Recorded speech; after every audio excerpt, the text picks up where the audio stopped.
तर हाय नमस्कार. आज मी लय खुश आहे. कारण आहे त्याचा तर माझं जुगार बघा.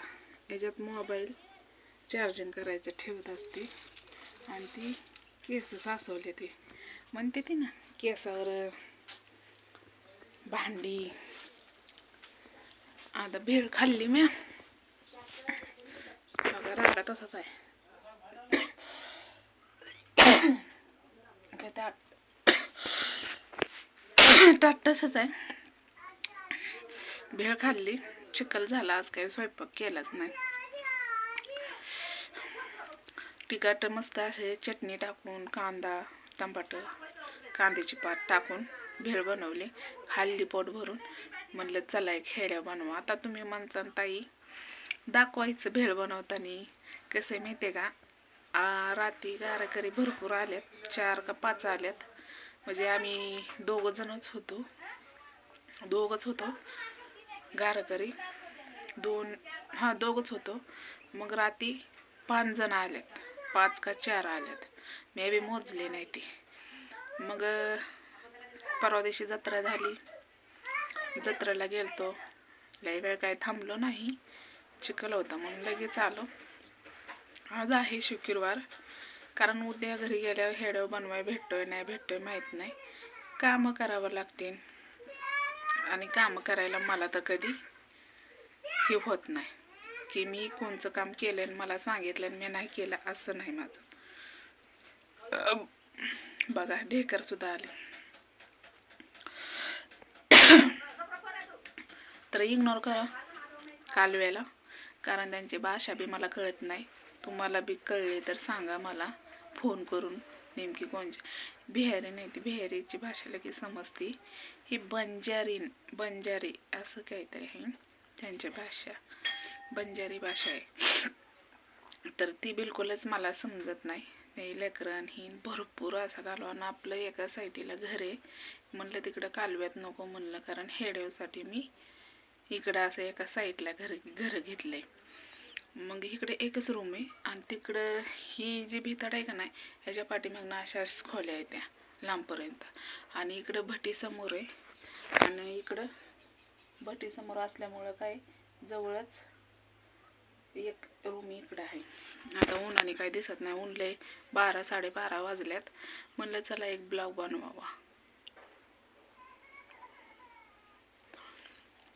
तर मोठ्या बहिणीचा म्हणजे मी घरी फोन केलता.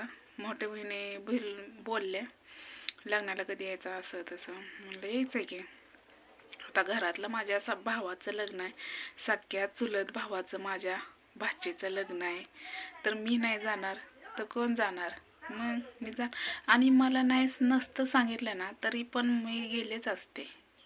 कारण मला कोणत्याच गोष्टीचा असं लोभ नाही की कोणत्याच गोष्टीचं मला असं हे नाही, घमंड नाही की मला त्यांनी सांगितलं नाही मी जायचं नाही, असं माझा स्वभाव नाही. कारण असं वाटतं ते माझी माणसं आहेत, न सांगता सुद्धा जर गेलं पाहिजे, बरोबर आहे की नाही असं. आणि मला पहिल्यापासूनच मला कोणत्या गोष्टीचा राग येत नाही. आणि कोणची गोष्ट मला नाही आवडली तर मी फटकेरनं बोलून टाकते. मग ते भले माझी भाऊजाई का असं ना. आता मग अशी बोलत मोठ्या वहिनीला मी सहज असं म्हणलं, म्हणजे विषय वेगळाच निघाला होता. मग मी असं म्हटलं तर वहिनी म्हणल्या हां मला पण. तर कसं आहे माहिती आहे का, ही सगळी जी आहेत ते माझी फॅमिली आहे. त्यामुळं मी यांना कधीच विसरत नाही आणि मला विसरून जमत पण नाही. कारण कुठं ना कुठंतरी कमी झाल्यासारखं असं वाटतं मला. पण सगळी एकत्र आली ना तर माझा बाप खुश, चेहरा असा वेगळा खुशीचाच असतो. त्यावेळेस मी माझ्या बापाच्या चेहऱ्याकडे अशी बघते. कारण ऐन टायमाला कळलं ना त्यांना पोरगा आलं, सुना आले आणि घरी नाहीत आले, मग त्यांचा चेहरा पडतो असा का आले नाहीत विचार करत बसतात. मग त्या घरी आले ना चालून, त्यांच्या तोंडावर वेगळी स्माईल असते. आता मला बोलायचं नव्हतं माझ्या बहिणीबद्दल. मला माझ्यापेक्षा एक मोठी बहीण आहे, सावतर बहीण चिंचवडची. आता कधी माझ्या तोंडात सावतरपणा आला नव्हता, पण तुम्हाला कळावा म्हणून मी म्हटलं. सावतर हे फक्त नाव आहे अर्ध.